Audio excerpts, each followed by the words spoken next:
Hello, hello, hello. Welcome to Wellness by Design today. I'm Jane Hogan, the wellness engineer. Really excited today to talk about a healthier bone plan, why we need to have a plan for healthy bones as we get older. I know a lot of us feel apprehension about osteoporosis, especially women. It's so prevalent in women. So that's why I've got Kevin Ellis today. He is the bone coach. Welcome, Kevin. Thanks so much for having me. It's great to be here. I'm so happy to have you here because I know this is such a timely topic and important to my audience. Most of my audience is women. We're in that perimenopause or menopause age where we tend to start losing bone density, right?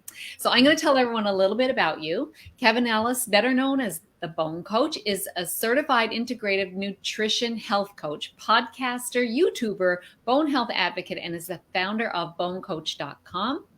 After an osteoporosis diagnosis in his early 30s, he realized just how challenging it can be for the average person to make sense of what needs to be done to improve and how to move forward confidently with a stronger bones plan.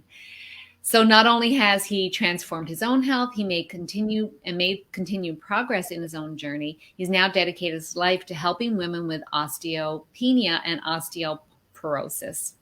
So he's got a 3-step process. I'm sure we're going to hear a little bit about it today. And he's on a mission to help over 1 million people. What a fantastic mission, Kevin. Yeah, no, I mean, go big or go home, right? I love it. I love it. We have to go big, right?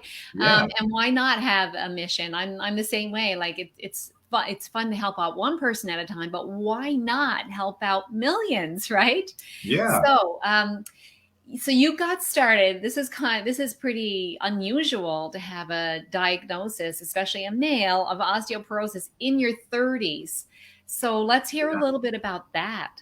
Yeah, because it's typically not your 30-year-old male who gets diagnosed with osteoporosis. Typically the No. woman 50, 60 plus, that's getting that diagnosis. So for me, I had celiac disease was a primary contributor to me developing osteoporosis in my early 30s. So for those who are not familiar, celiac disease, when you malabsorb, or actually when you ingest gluten, what happens is it can damage the small intestine. You have these tiny little absorption centers in your small intestine called villi, and they're responsible for absorbing the nutrients that you're eating.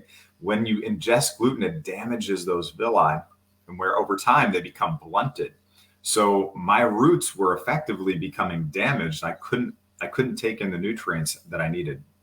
Mm. And your body still needs those nutrients, those minerals, calcium, magnesium, all those important nutrients every single day to execute its daily functions. And for me, I just wasn't able to absorb them. So my body was going to its largest mineral reserves and just raking them from my bones. And that took that went on for years, and I had no idea. So that was one of the biggest contributors. And then for me, high stress, poor sleep. I smoked and drank, for quite a few years, way back in the past. And sometimes it's those things that we do when we're younger that we're not even aware of that can prevent us from reaching peak bone mass also. So there were probably multiple things that contributed, but those are probably the biggest ones. There's always multiple contributors, right? Yeah. And interesting that talking about you do what I do with the small intestine too. I'm always wiggling my fingers like this is our Uh-huh. absorption area.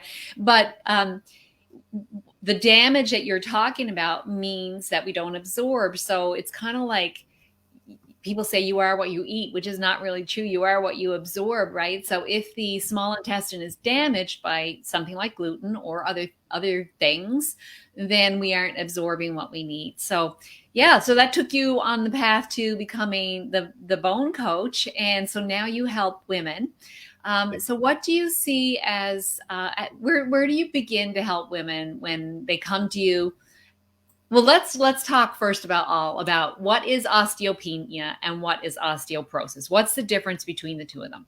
Sure. And I just want to make a note is like in terms of the numbers around osteoporosis too, we've got approximately 10 million, at least if we're talking about people in the US or even in North America, there's more than 10 million people that have osteoporosis and another 44 million that have low bone density. And Mm, we've got 1 in 2 women and up to 1 in 4 men are going to break a bone in their lifetime due to osteoporosis. For women, the incidence is greater than that of heart attack, stroke, and breast cancer combined, right? For low bone density. Yeah, that's Wow. huge. It's huge. Yeah. Thank you for pointing out those numbers. And Kevin, do you have any information or any idea of how many people are walking around with low bone density that don't even know it? So, there are probably a lot more people that aren't aware, right? Because unless you're getting, in terms of understanding how you even have osteopenia or osteoporosis, that's low bone mass, low bone density, or porous bone.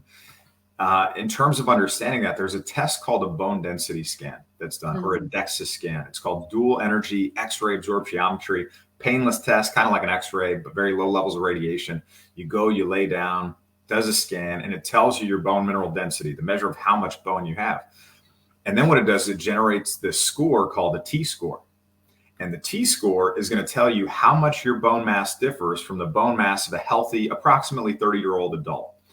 And if you've got a T-score of, +1, -1, or 0, that's, normal, healthy. If you're in the -1 to -2.5 range, that's considered osteopenia or low bone mass. And then if you're -2.5 T-score or lower, so -2.6, -2.7, that's considered osteoporosis.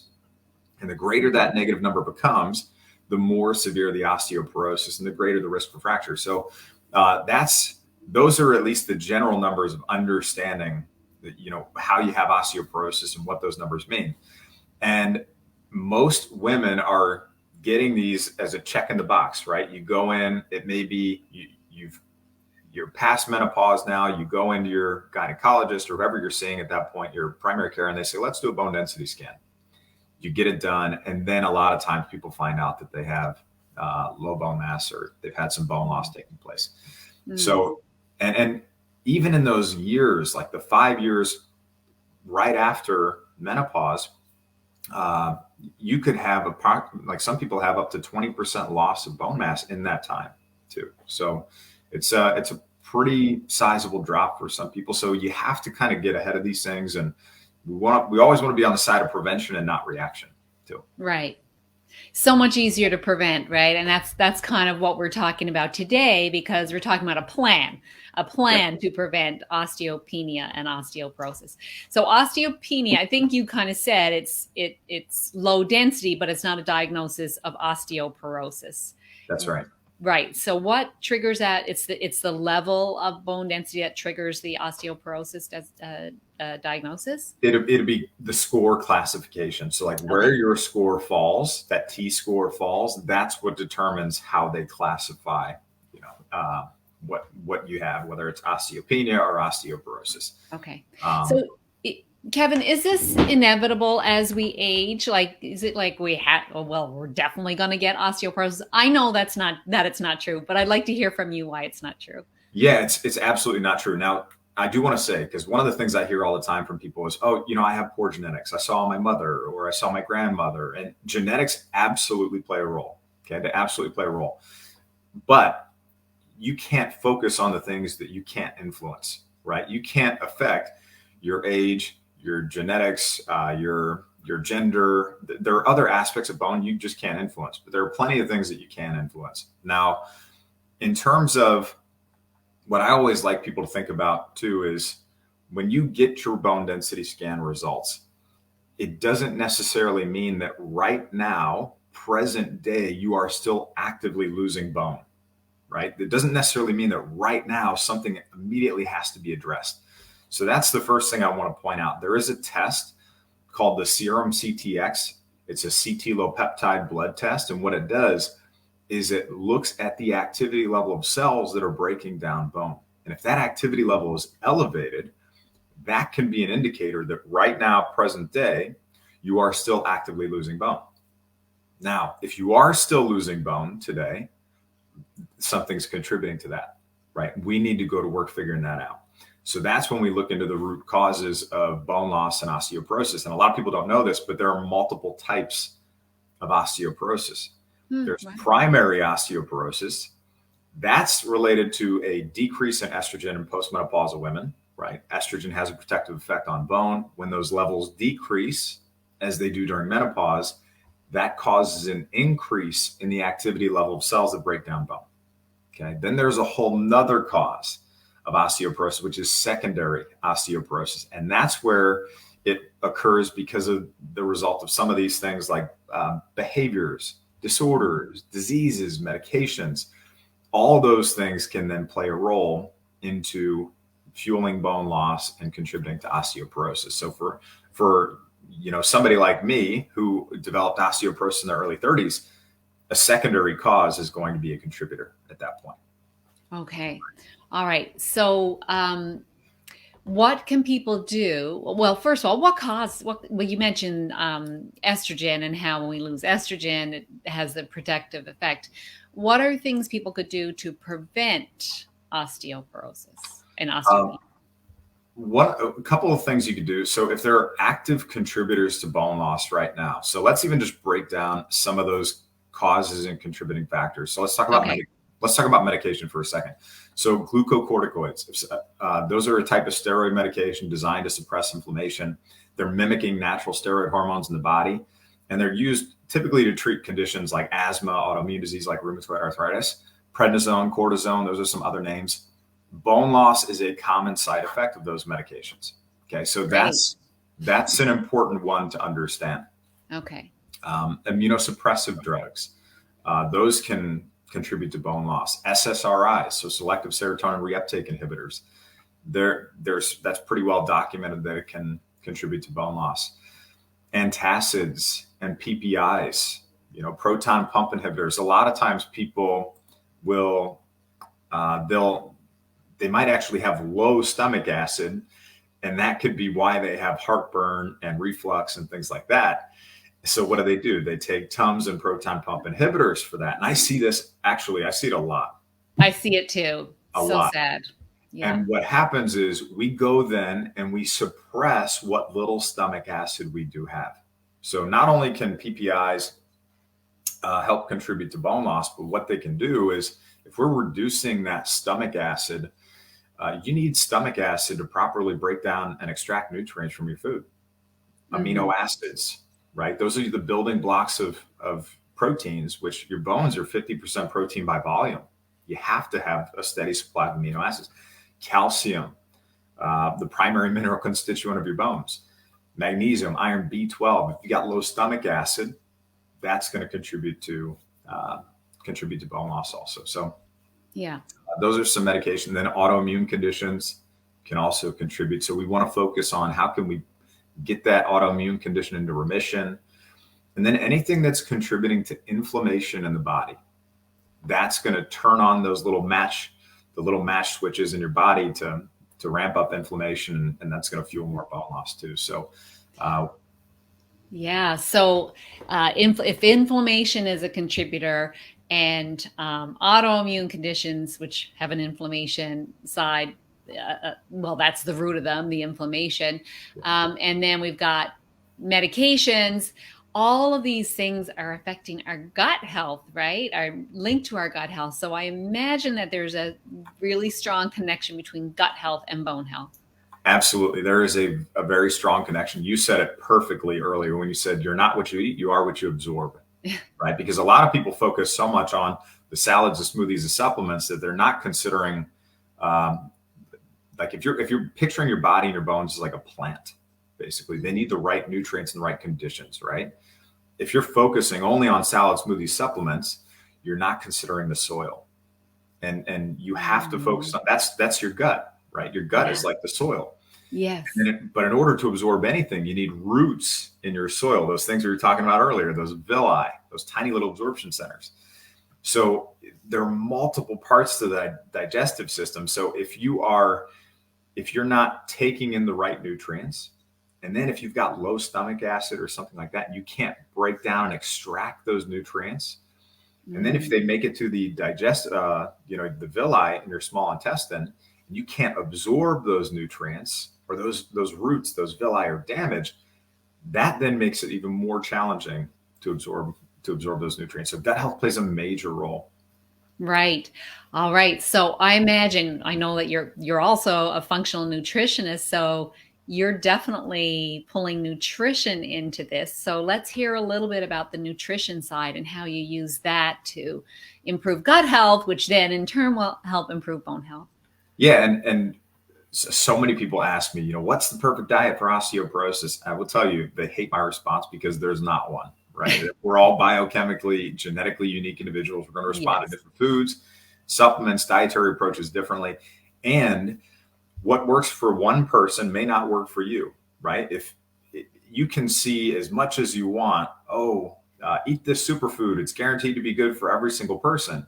But if it creates inflammation in your body, it's not going to be a health food for you too. So that's important. And then if you have digestive issues that you're trying to overcome, like you have small intestinal bacterial overgrowth, or you have candida or some gut infection that you're trying to overcome, your dietary approach is probably going to differ significantly from somebody who doesn't have that. So it's good to understand, at least at the beginning, that there's no single dietary approach. It's about a lot more than just alkalize your body with green vegetables and drink a bunch of milk, right? It's not, that's not the picture. Right. And what I want to do is we want to focus on an anti-inflammatory diet, eating, lean, healthy proteins, healthy fats, fruits and vegetables absolutely can be a part of this. And then in terms of, I just want to talk about some general foods. I don't ever like saying that a single food is going to be perfect for every single person. Yeah. But I will say there are some foods that generally do really well with a lot of people, right? So Okay. if you can tolerate them and they do well for you, these might be some good additions to your plan.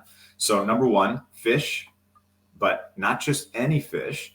We want to find the fish that have the bones in them and not the hard, pokey bones that are going to hurt you, like are pokey in the mouth. I'm talking about in canned fish sometimes. So if we have like wild sockeye salmon, canned wild sockeye salmon, or mackerel or sardines, in them, if you get the ones that have the bones in them, those bones have everything that your bones need to rebuild and become stronger, right? Right. And they're not going to poke you in the mouth. They're actually kind of melt in your mouth a little bit. And they have all the minerals, the proteins that you need for your own bones. Also, they contain protein, which is an important part of rebuilding your bones, and omega 3s. And omega 3s are the dampeners of inflammation. So that can be a great addition too. And, I know people have a challenge with those too. We create recipes and things around those. And we can link your audience to, a resource if they want to after this. Mm. Coconut oil. That one, it's got a lot of health benefits, or a lot of studies for the health benefits behind coconut oil. But for bones, it can actually not just help improve bone loss, but also the improvement of bone structure too. And we were talking about digestive issues also earlier. Coconut oil has antimicrobial and antifungal effects, right? So what happens with coconut oil is close to 50% of the fatty acids in coconut oil are lauric acid. And when the body digests lauric acid, it's forming a substance called monolaurin. And both lauric acid and monolaurin can help fight those bad bugs and those pathogens and all those things in your gut that may be causing issues. So I absolutely love coconut oil. And then one of the other ones that I really like is arugula. Arugula, a leafy green, same cruciferous family of vegetables as broccoli and kale. It's loaded with potassium, folate, vitamin C, vitamin K, and this is a big one, bioavailable calcium, bioavailable plant calcium. So all of those are important for bone health, but just 3 ounces, about 85 grams of arugula is going to have about 200 milligrams of calcium. So that's a pretty good bit there. And a lot of times what people do is I see a lot of people that maybe they're eating a lot of spinach and they'll look on the back of a label in the store and they'll see that spinach has a lot of calcium in it. Mm-hmm. But what they don't understand is that calcium is not bioavailable because it's bound up with something called oxalate. And oxalates are anti-nutrients that can bind up those minerals and prevent you from absorbing them. So Arugula is a great option that can help with that too. So those are just a couple foods that I think would be some good additions. I'm picturing like my sardine burger with lots of arugula on it, and held together with some coconut oil, and maybe on a coconut flour bun. I don't know. So you could do that. You could try it. Let me know how it goes. It sounds good. Well, that's interesting to talk about the bioavailability, because I know so many times people they just look at that food label, right? And they'll see, oh yeah, look, 37% of my daily requirement for calcium, for example, but yet, as you said, not really available to us. So that's why it's so good to get this information from people like you, Kevin. So thanks so much for that. So food is a great place to start. You mentioned with your own journey about stress being a component. So what effect does stress play on our bone health? Well, stress plays a huge role in your bone health, right? And like if you remember that your stress response that evolved over hundreds of thousands of years, right? So the things that we're faced with now today, it's not usually the threat of a lion that's chasing after us. It's more of a psychological threat, right? Which is where we have, fear, worry, emotionally charged thoughts, career challenges, family conflict, relationship issues. This is a huge one. Not being able to keep up with the perfect lives of the Joneses on social media. Oh yeah. All of those things activate or can contribute to that fight or flight response, which we would call like the red zone. And when we're in that zone, we're sending blood and energy and nutrients and resources away from the areas that are not required for immediate survival. And we're sending them to areas that need it most, like your muscles and your heart. But you're also communicating to your body to secrete these different hormones like adrenaline and cortisol. And both of those, it's not like cortisol is it's not a bad hormone, right? We don't want to vilify cortisol because it serves an important purpose. But at the same time, you need to understand that we need that cortisol in the right amounts at the right times. And when you have chronic activation of that fight or flight response, that red zone, that's when we're going to have the wrong amounts all the time. And that's what's going to lead to problems. So let's just talk about even the impact of cortisol on stress. If that's an ongoing thing for you, it's going to increase your blood sugar. It's going to increase weight gain and obesity. It's going to increase intestinal permeability or leaky gut. That's going to contribute to that's going to affect your ability to absorb nutrients. Mm-hmm. It's going to create hormonal imbalances. It's going to decrease the effectiveness of your immune system. It's going to impact your brain health and your sleep quality. So these are all the impacts of chronic stress and cortisol that we're going to have if that's an ongoing issue. And then specifically for your bones, what happens is it can start to reduce progesterone production, right? And that's an important sex hormone because that has a role of stimulating bone collagen formation. Mm-hmm. Then it's going to reduce osteoblasts. Those are your bone forming cells. It's going to reduce their ability to do their job too. And if you remember earlier, I was talking about things like prednisone, right? And the impact that they have on bones. Cortisol is a glucocorticoid. High glucocorticoids are going to kill certain bone cells, and that's not going to have a good effect either. So, I'm just outlining here the importance of if you have chronic stress, right? We need to come up with a plan. You need to have a plan in place to address that. And I'm not talking about just, a quick sigh on the weekends or a long walk one day a week. You need to figure out a good daily practice to be incorporating.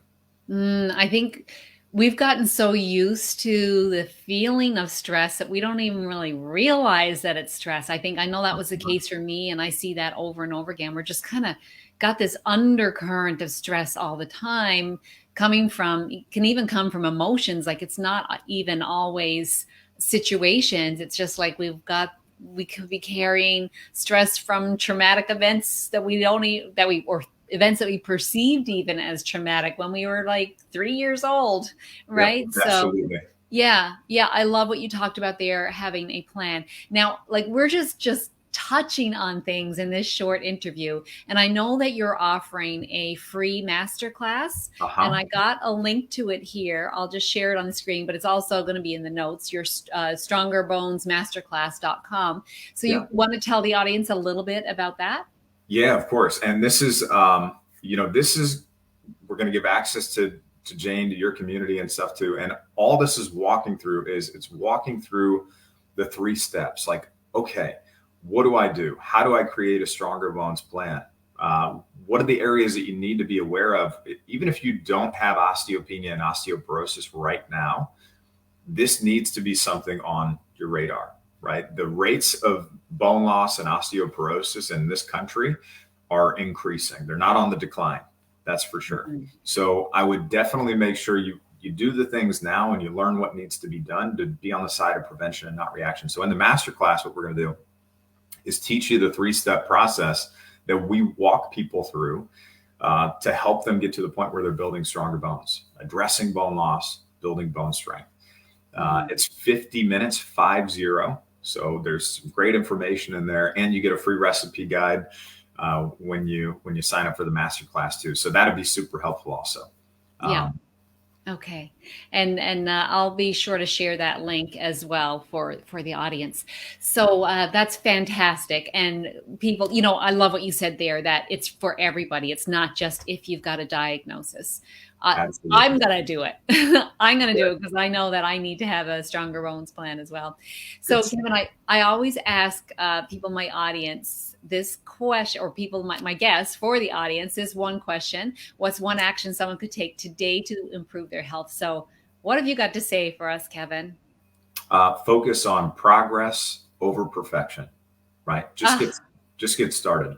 I love it. And be patient with yourself. Be kind to yourself, because it's not a short journey, right? It's going to be a lifestyle. It's going to be just part of who you are and it doesn't need to be this thing that just drags you down and weighs on you every single day. It could be this thing that brings richness to your life, that you can wake up and be excited and, oh, I'm going to try this new thing today and it's going to help me in this way. And if you're patient with yourself and don't focus on making these massive changes in short periods of time, focus on doing things 1% better tomorrow, and the compounding interest of that long term is going to be really, really powerful for your health and for your well-being. I love that, because perfectionism is a form of stress. So right away, you're giving people that permission to not be perfect. Like, just just do a little bit better, even if it's just 1% better than you did before. So I love that. I love that. Kevin, is there anything we haven't covered yet that you just want to touch on? I know you've got a hard stop, so I want to be respectful of your time, but I also want to give you that opportunity. Yeah, no, I mean, I think, if you haven't had a bone density scan done, I would go get one too. I would just say, it's a lot better, and we kind of touched on this, a lot better to be on the side of prevention than reaction. So go get one, see where you're at. If you've gotten a diagnosis, you can take control. There are things you could do. It doesn't just have to be a standard recommendation of calcium, vitamin D, walking, and a bone medication. There's a lot more to it than that. And that's really what we focus on. Love it. And where's the best place for people to find you? You can always, Stronger Bones Masterclass that you're going to share with people. That is one of the best places to start, but you can also always find me over at bonecoach.com and on any of the social channels. We've got a YouTube channel with some awesome videos over there too, at Bone Coach. And those are the best places. Okay, fantastic. We'll also share those links. And I just want to say to you, thank you so much for doing this work in the world for people. If our bones aren't strong, if our structure isn't strong, right, then we can't do the things we were meant to do here in life. So it's so important. Like, as a structural design engineer, if you didn't have a strong structure, the building would fall down, then, it wouldn't be able to serve its function. And we're the same way. So I just want to say thank you so much for the work that you're doing, being such a bright light in the world. Thanks so much, Jane. I appreciate that. And thanks for the work you do too. That's awesome. Oh, well, you're welcome. And thank you to the audience for paying attention. And if you have any questions, just fire them in and we'll see what we can do, and get in touch with Kevin, and spread the word amongst your friends. If you've got 50-year-old friends, they're probably going to be concerned about this as well. So share this with them. All right. Take care, everyone, and have a beautiful day. See ya. Bye. Bye.